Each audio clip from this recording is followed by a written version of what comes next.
Y ahora sí, levanta tus manos y di conmigo: en mi boca está el poder de la vida y de la muerte. Hablaré palabras de vida y no de muerte, de salud y no de enfermedad, de riqueza no de pobreza, de bendición no de maldición, porque en mi boca hay un milagro. Dale fuerte el aplauso al Señor. Pueden tomar su lugar. Quisiera retomar donde me quedé hace una semana. Juan capítulo 16, verso 23. En aquel día no me preguntaréis nada. De cierto os digo que todo, ¿cuánto? Todo, cuanto pidiereis al Padre en mi nombre, os lo dará. Ahora, aquí viene algo importante. No hay nadie que no haya pedido en esta vida. Desde que nacemos pedimos. Lloramos para que nos den el biberón. Lloramos para que nos den atención. O sea, desde niños solo salimos y empezamos a pedir. Y no está mal pedir, entonces. Pero viene Jesús y les dice: hasta ahora nada habéis pedido en mi nombre. Ojo. Pedid y recibiréis para que vuestro gozo sea cumplido. Leo el verso el primero.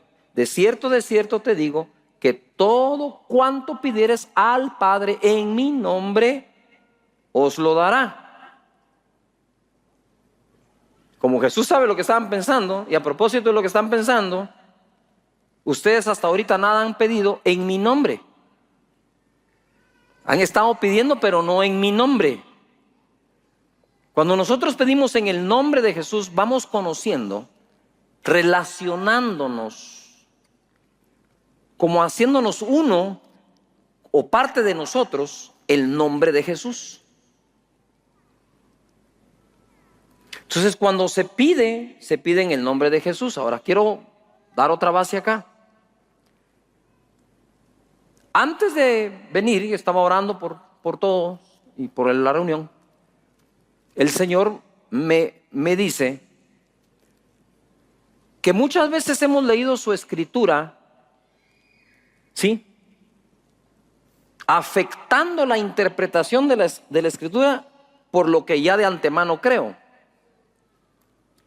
Cuando lo que debe pasar es que al leer la escritura afecte lo que creo.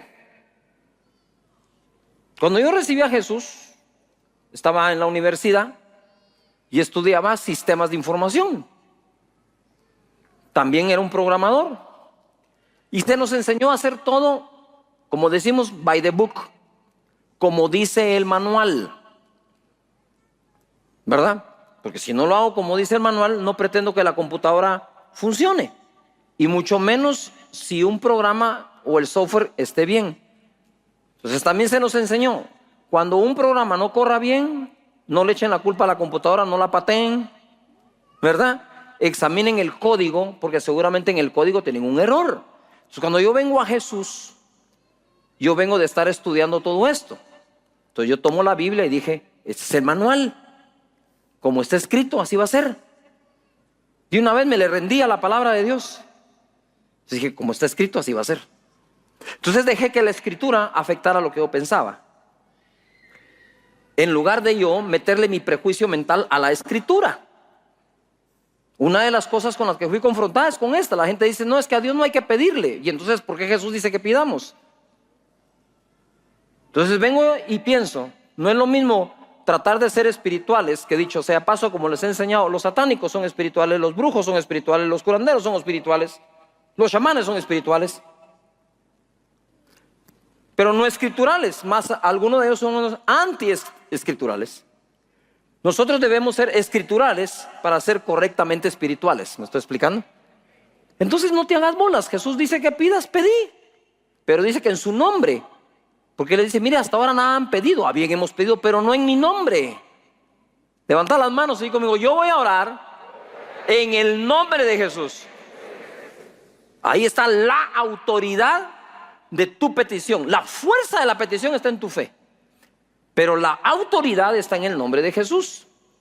Y el Señor nos enseña que nuestro Padre es un buen Padre, Primero hablamos que dentro de la herencia que Jesús nos dejó su espíritu, pero nos dice que lo pidamos. Es lo mismo cuando un padre te deja una herencia, te tenés que presentar ante abogados para ver de qué se trata y recibir la herencia que se te dejó. Dice en Mateo 7:7 la escritura: pedid y se os dará, la sabemos casi de memoria. Dice: buscad y hallaréis, llamad y se os abrirá, porque todo aquel que pide recibe, el que busca halla, y al que llama se le abrirá. ¿Qué hombre hay de vosotros que si su hijo le pide pan, le dará una piedra, o si le pide un pescado, le dará una serpiente? Pues si vosotros, siendo malos, sabéis dar buenas dádivas a vuestros hijos, ¿cuánto más vuestro Padre, a ver, todo el mundo diga Padre, que está en los cielos, dará buenas cosas a los que le pidan? ¿A los que le qué? Otra vez pidan. No hay nada de malo. Cuando uno no pide, ¿sí?, va camino a la autosuficiencia. Y Jesús dijo: sin mí no podéis hacer nada. Yuhu. Cuando pasamos pruebas de necesidades grandes y profundas, lo único que Dios está es permitiendo eso para volcar nuestro corazón a que confíe en Él y que Él sea el que provea. Una vez compruebo yo eso y no me separo de ello, entro en un estado de confianza continuo para con Dios. Por eso es importante. Cuando damos a Dios, no es Dios el que necesita que le dé, soy yo el que necesita dar. ¿Sí? Sigo. Entonces dice acá esto: primero el Padre le da el ADN al Hijo, les dije, el Espíritu. Pero luego de eso nace el Hijo y ahora hay que darle de todo. ADN ya no. Tú no estás cada fin de semana ADN, ahí te va el ADN. No, tú engendras al niño, se concibe y ahí va el ADN ya. Pero una vez nace, no vive del ADN, vive que tú le compres la cuna, los pañales, la comida. Y entonces viene la gente y dice: es que no hay que ser materialista. Perdóname, pero esto no es materialismo, esto es realidad. Necesitamos las cosas materiales. Si desde que naces. Ahora, si sos tan espiritual, ¿por qué no dejaste en pelota al niño? Pues sí o no. Es que si no se va a necesitar, no se necesita nada, pues. Y déjalo ahí a ver que crezca como pueda. No lo hiciste. Desde ahí tu corazón era darle lo mejor a esa criatura. Y volcás tu corazón al niño. De ahí crece. ¿Cuál es la conversación entre la pareja? ¿Y dónde lo vamos a poner a estudiar? ¿Y en qué colegio? ¿Y cuánto cuesta? ¿Y queda lejos? ¿Y mejor nos cambiamos de casa? No, señores, es una realidad que el ser humano, desde que fue creado y pecó, se tuvo que cubrir con hojas. Y Dios le dio unas vestiduras de la piel de las ovejas. Desde que nacemos y desde que pecamos, las cosas materiales en nuestra vida se hacen necesarias. ¿Cuántos lo reconocen? Para empezar, va.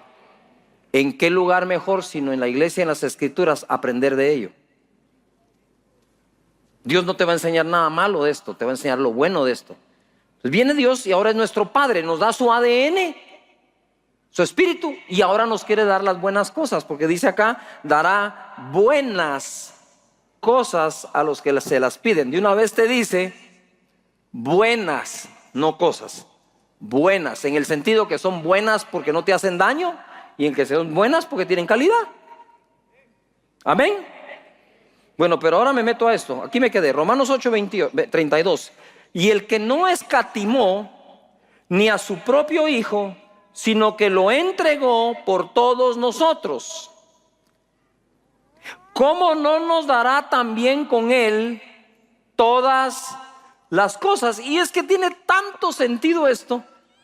Es tan de la lógica espiritual de que si Dios entregó a su Hijo, único Hijo, se tomó la molestia de esperar el tiempo adecuado para mandarlo, porque dice la Biblia, y llegado el cumplimiento del tiempo, Dios envió a su Hijo, nacido de mujer, nacido bajo la ley, a fin de redimir a los que estaban bajo la ley, hecho por nosotros maldición, porque está escrito, maldito el que fuere colgado en un madero, para que la bendición de Abraham alcanzase a nosotros, o a los gentiles.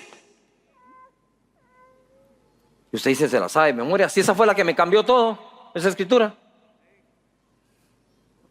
Entonces, viene Jesús y se hace maldición en la cruz, para que esa bendición no sea trasladada, la cual le juró a Abraham. Entonces ahora viene aquí y dice, si ya te di a mi hijo, ¿qué más necesitas? Hay tu ropa, colegio, universidad. Lo que se necesite, porque no puede dar el hijo él y después negarte lo demás. No sería lo correcto. ¿Por qué te estoy hablando esto? Te lo estoy hablando porque es importante para todo lo que hagas en la vida, y si vamos a estar haciendo promesas, son de fe. De fe. El Padre no escatima. Ahora veamos cómo es el Hijo. Porque de tal palo, tal astilla. Mira lo que dice Juan capítulo 19, verso 33. Mas cuando llegaron a Jesús, como le vieron ya muerto, no le quebraron las piernas. Eso fue para que se cumpliera una profecía. Y sigue. Pero uno de los soldados le abrió el costado con una lanza, y al instante salió ¿qué? Sangre y agua. Para salvarnos, Jesús tampoco escatimó. Mira, el Padre no escatimó, que entregó a su Hijo. En el momento de Jesús ser sacrificado, tampoco escatimó. Esto que ustedes ven acá significa que Jesús se quedó sin sangre. O sea, no es que se murió y derramó sangre, derramó su sangre completa. Porque si a alguien le sacan la sangre y termina de salir sangre, lo que empieza a salir es agua. O sea, no escatimó. Para nada. La palabra escatimar significa dar o emplear la menor cantidad posible de cierta cosa. ¿Sí? Escatimar. Dar o emplear la menor cantidad posible de algo. Al escatimar algo, ojo, se lo reduce todo lo posible, minimizándolo. Cuando dice que él no escatimó, es que no consideró el precio a pagar para salvarnos, sino dio más allá de lo necesario para salvarnos. Una gota de su sangre sería suficiente para limpiarnos de pecados, pero la dio toda. Es decir, Jesús se vació por amor a nosotros. Entonces después, ¿qué es lo contrario a escatimar? Prodigar. De ahí viene el hijo pródigo, que mal gastó, porque lo gastó en lo que no debía. Entonces el Padre, nuestro Padre, en el sentido correcto de la palabra pródigo, que no solo es malgastar, sino aquel que da sin medida, al no escatimar, fue como pródigo al darnos. No sé si me estoy explicando. Entonces estoy hablando en el sentido de la palabra literal, de su significado. Lo que está haciendo Dios es esto. Ahora, Jesús, ¿se recuerdan que dice? Y sanó a todos los enfermos y a todos los que tenían dolencias y a los 10 leprosos y todo cuanto venía a él, porque no escatimó cuando dio su unción. Cuando nos da su espíritu, dice la palabra ahora. ¿Se recuerdan que dice uno, yo quiero una doble porción de su espíritu? Porque se agarran de que Dios le dio la doble porción a Eliseo de lo que tenía Elías. Pero en esta época ya no es así. En esta época dice la palabra de Dios que Dios da su espíritu sin medida. ¿No me oíste? El Espíritu Dios te lo va a dar sin medida. Así que cualquier cosa puede pasar. Cualquier cosa puede pasar si lo das sin medida. Entonces, basado en eso, vemos que el Hijo imita al Padre. al dar más allá de su sangre. Y en Juan capítulo 1 verso 11 tengo otra de Jesús, que donde no escatimó. Dice: a lo suyo vino y los suyos no lo recibieron. A lo suyo vino y los suyos no lo recibieron. Jesús dijo: yo no soy enviado sino a las ovejas perdidas de Israel. O sea, Él no venía por nosotros, no olvidándote eso. Él venía por los judíos. Sin embargo, viene y dice: mas a todos los que lo recibieron, a los que creen en su nombre, les dio potestad de ser hechos hijos de Dios. Esto cambió mi manera de creer. Yo antes de esto creía que todos éramos hijos de Dios, pero al leer esto estoy viendo que es hijo de Dios el que recibe a Jesús. Yo soy escritural, aquí dice eso. Si recibo a Jesús, paso de criatura de Dios a hijo de Dios. ¿Yuhu? Paso a ser un heredero de Dios y un coheredero con Cristo Jesús. Pero entonces viene Jesús y lo enviaron a los judíos. Y surprise, como dicen, ¿va? Sorpresa para el Padre, no le llevó solo a los judíos, le llevó a los gentiles. Nos llevó a nosotros los guatemaltecos, a los costarricenses, a los mexicanos, a los panameños, a todas las naciones. ¿Por qué? Porque no escatimó para salvar. Dice la palabra de Dios que Él es la propiciación por nuestros pecados, y no solo los nuestros, dice, sino los de todo el mundo. Entonces la gente dice: ay, pastor, no hay que ser ambicioso. Entonces dígaselo a Jesús, porque Él cuando murió, murió por todos. Más ambiciones que eso ya no hay. Lo malo es lo que ambicionas, ¿para qué lo ambicionas? Pero la ambición como tal no es mala. Lo que ambicionas y para qué lo ambicionas puede ser lo malo. O vas a ir a jugar el torneo de tenis no ambicionando la copa. No jugues. ¿Vas a dejar el pellejo por una copa ahí o no? Claro. Todavía están acá. Venís tú y pensás: todos me tienen que comprar un radio a mí. ¿Qué tiene de malo? Si tú lo crees más que los demás, es a vos a los que te los va a dar. ¡Yujú! Pero Dios viene y hace lo mismo. Vino Dios y creó todo lo que ves, lo creó en 6 días. Ahora, pon atención, los días tampoco existían. Es decir, conforme fue creando también los días. No sé si me estoy explicando. Entonces, en el primer día, lo que se tomó de tiempo, creó una cosa. El segundo día, el tercer día, el cuarto día, el sexto día, ya creó todo en 6 días. Pero como no se va a quedar conforme con hacer solo lo necesario, crea un séptimo. Y en ese séptimo no creó nada, solo el día.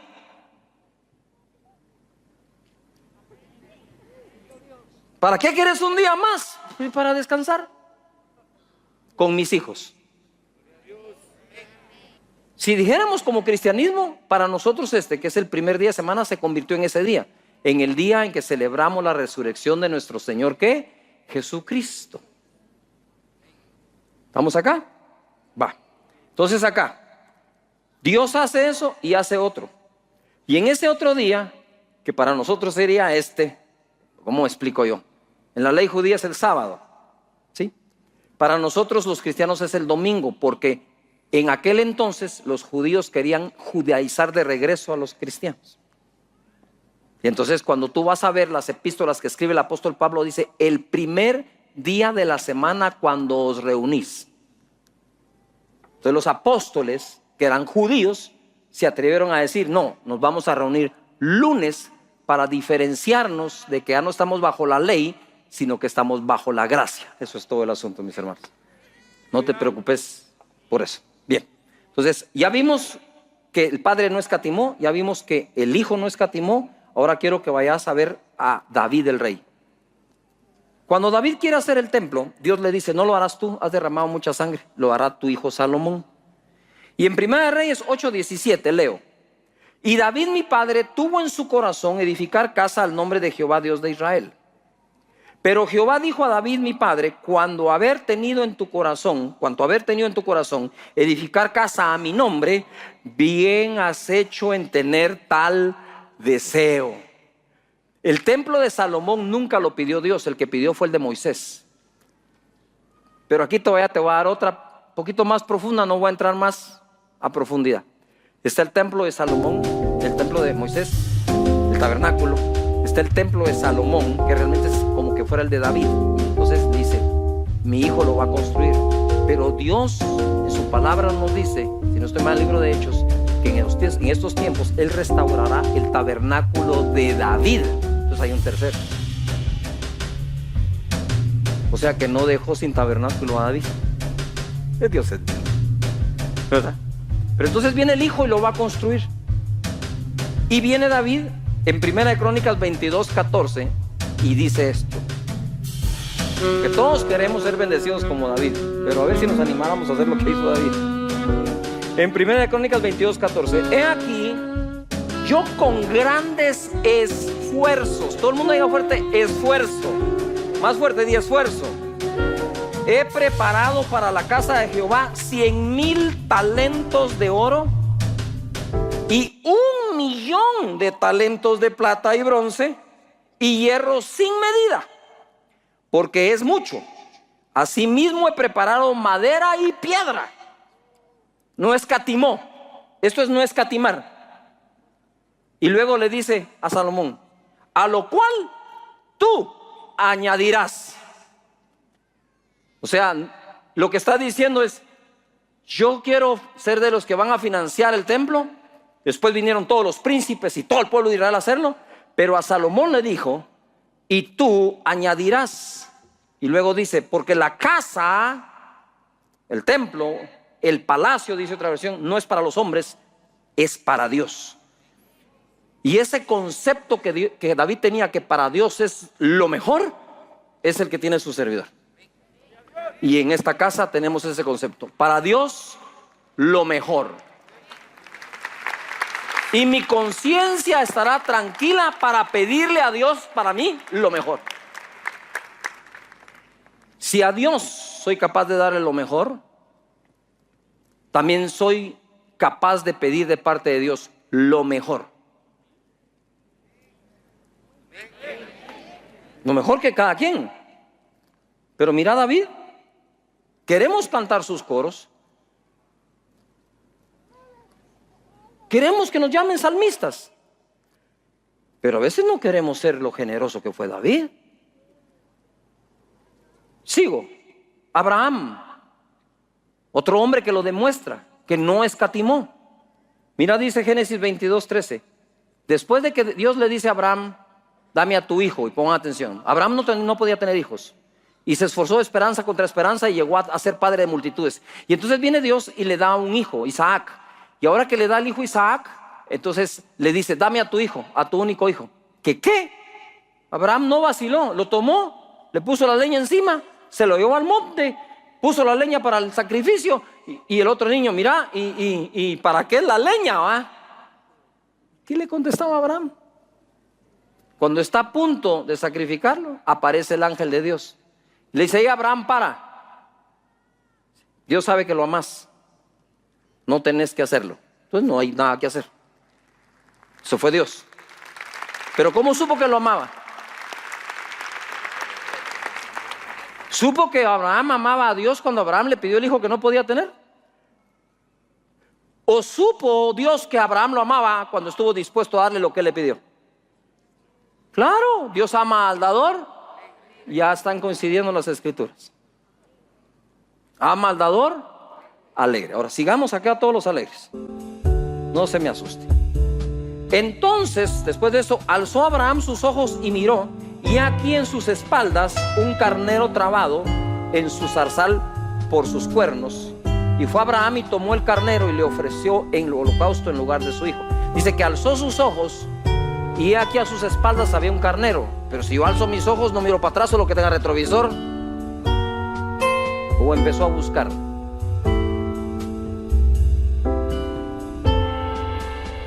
Empezó a buscar. ¿Quién te dejó parqueado aquí, mi vida lindo? Como dicen ahora, mi gordo. Porque ahora como que todos somos gordos, no sé, ay, mi gordo, y el otro es una flaco de tamaño. Y ahí estaba su gordo. Y digo, te parquearon en buen lugar, a ver, carnero, le digo, vení para acá. Y lo sacrifica en lugar de su hijo. Pregunto, ¿en algún momento Dios le dijo, sacrificame algo en lugar de tu hijo? No. Por eso cuando tú decís, no, damos voluntariamente, claro que damos voluntariamente, y es la prueba más grande que hay, porque comprueban cuál es nuestra voluntad. Amén. Entonces dice acá, Jehová provee. Entonces dice Abraham acá, y llamó a Abraham el nombre de aquel lugar, Jehová proveerá. Por tanto se dice hoy, en el monte de Jehová será provisto. ¿Qué hay en el monte de Dios? Provisión. ¿Cómo puede ser posible?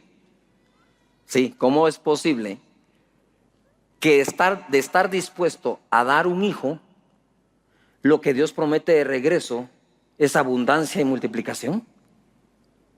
¿Qué relación tiene?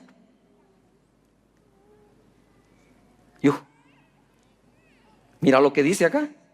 Y dijo, 16, por mí mismo he jurado, dice Jehová, que por cuanto has hecho esto, lo del carnero, y no me has rehusado tu hijo, tu único hijo, de cierto te bendeciré y multiplicaré tu descendencia como las estrellas del cielo, como la arena que está a la orilla del mar, y tu descendencia poseerá las puertas de sus enemigos.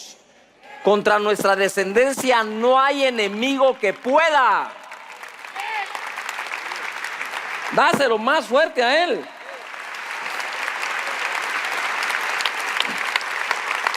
Y entonces ahora eso fue en Génesis. Miles de años después, miles, se escribe en Hebreos.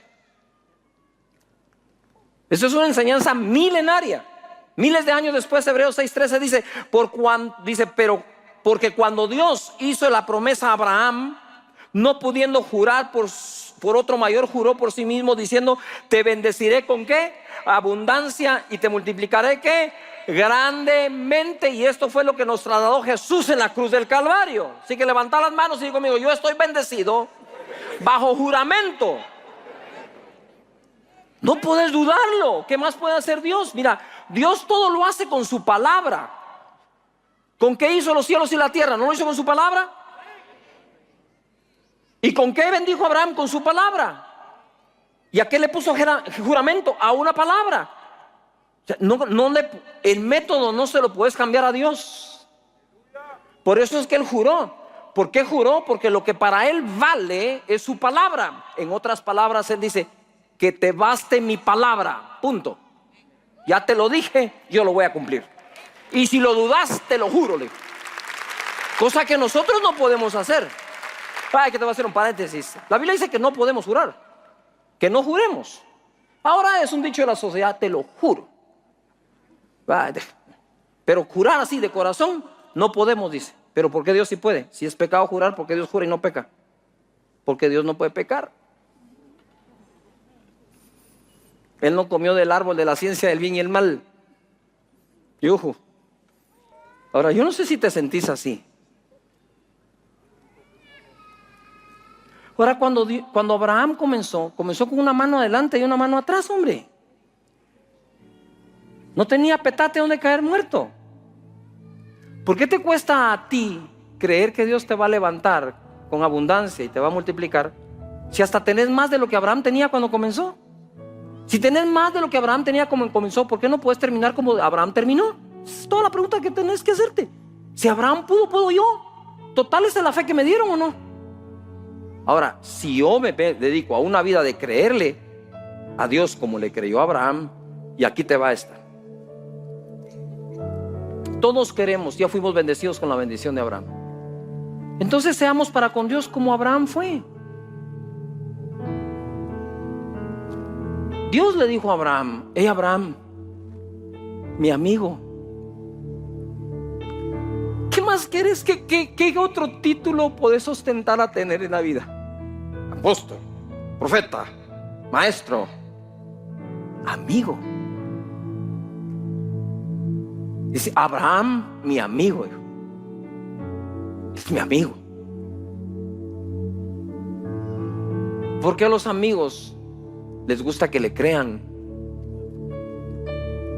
Porque cuando uno le dice algo a alguien, dice, vos, mira, parece que no me conoces, le dice uno, o no.